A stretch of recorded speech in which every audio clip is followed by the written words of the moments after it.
ایک غریب خاندان کے لڑکے نے اپنے باپ سے کہا، میرے لیے بائیسیکل خرید دیجیے۔ باپ کے لیے بائیسیکل خریدنا مشکل تھا، اس نے ٹال دیا۔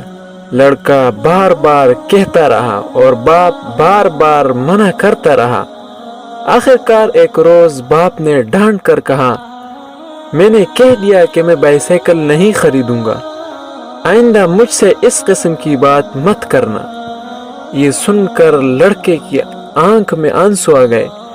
وہ کچھ دیر تک چپ رہا، اس کے بعد روتے ہوئے بولا، آپ ہی تو ہمارے باپ ہیں، پھر آپ سے نہ کہے تو کس سے کہے؟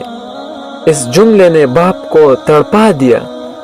اچانک اس کا انداز بدل گیا۔ اس نے کہا، اچھا بیٹے اطمینان رکھو، میں تم کو ضرور بائیسیکل لے دوں گا۔ یہ کہتے ہوئے باپ کی آنکھوں میں آنسو آ گئے۔ کچھ دنوں میں اس نے پیسے پورا کر کے بیٹے کے لیے نئی بائیسیکل خریدی۔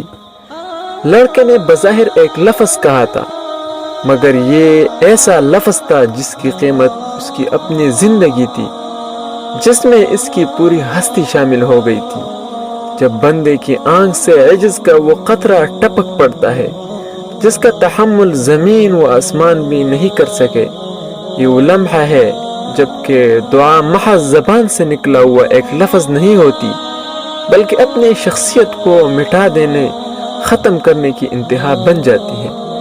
اس وقت اللہ کی رحمتیں اپنے بندے پر ٹوٹ پڑتی ہے۔ بندگی اور خدائی دونوں ایک دوسرے سے راضی ہو جاتے ہیں۔ قادر مطلق عاجز مطلق کو اپنی آغوش میں لے لیتا ہے۔